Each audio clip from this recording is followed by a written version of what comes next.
Welcome back to our YouTube channel, The Book Digest. In today's episode, we're diving into a powerful summary of Tribes by Seth Godin, breaking down its key lessons in a clear and simple way. This book is honestly more relevant today than when it was first written, all about what it really means to lead in a world that is so connected. Let's get right into it.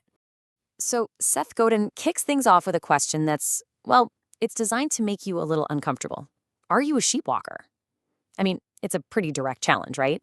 It asks us to look at our own lives and question if we're just following the herd or if we're actually making our own choices. And that question, it's the thread that ties this whole book together. And to really get why that question is so important right now, we got to look at this massive shift that's happened. Think about it. The old walls that kept us apart, things like geography, money, even time, the internet has just completely bulldozed them. All of a sudden, someone in Tokyo who loves the same obscure thing as someone in Toronto can connect, like, instantly. This wasn't just a small tweak, it was a game changer that created this huge untapped opportunity for connection. And that opportunity is all about building what Godin calls a modern tribe. His definition here is absolutely key. See, it's not just a fan club or an email list. Notice there are three critical parts: people connected to each other, people connected to a leader, and people connected to an idea.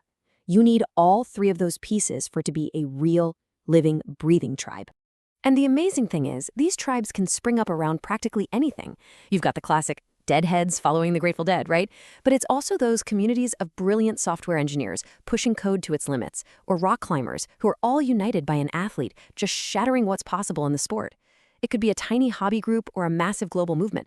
The engine is always the same, a shared passion and a genuine connection. Okay, so if the tools are there and people are, let's face it, desperate for connection, what's the holdup? Why isn't every single one of us leading a tribe? Well, Godin argues the biggest obstacle isn't out there somewhere. Nope, it's in our own heads. He calls this obstacle sheepwalking. It's that cozy, comfortable, almost hypnotic state of just following the path of least resistance. We're pretty much trained for it our whole lives, first in school and then at work. You know the drill: follow the rules, meet expectations, don't rock the boat. But here's the kicker that Godin points out. That safe path, it's not safe at all anymore. And this is the paradox that he just nails. In a world that's changing faster than ever, that safe path of just fitting in, well, it's a recipe for mediocrity and irrelevance. The biggest risk you can take today is not taking a risk. We need a totally different way of thinking. So what's the alternative? To become a heretic. Now, Godin takes this word and completely flips it. It goes from being an insult to a badge of honor.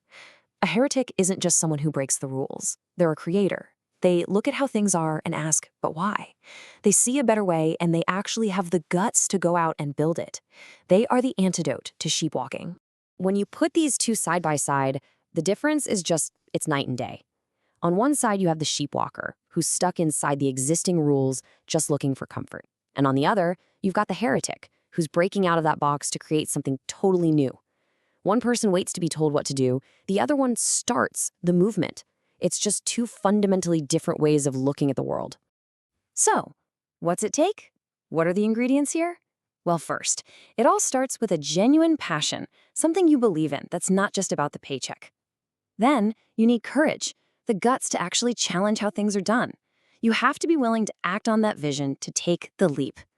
And finally, you have to use the tools we have now to connect people and share that vision with them. And this brings us to one of the most freeing ideas in the entire book. Leadership is not management. It has absolutely nothing to do with the title on your business card or the size of your office. As you're about to see, some of the most powerful leaders out there have no formal authority whatsoever.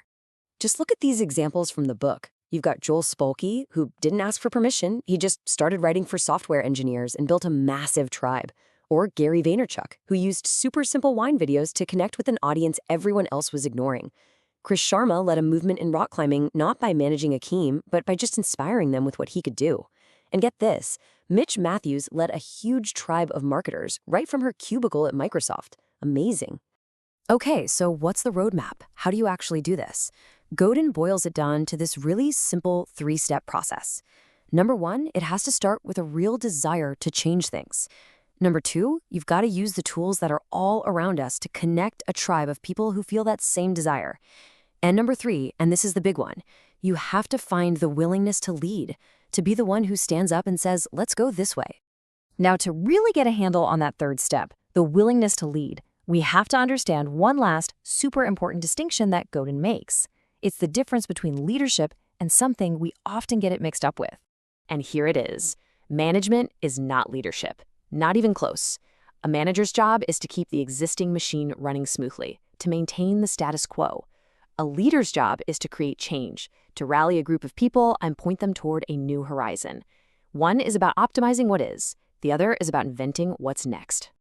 And this all leads us to Godin's final, most powerful point.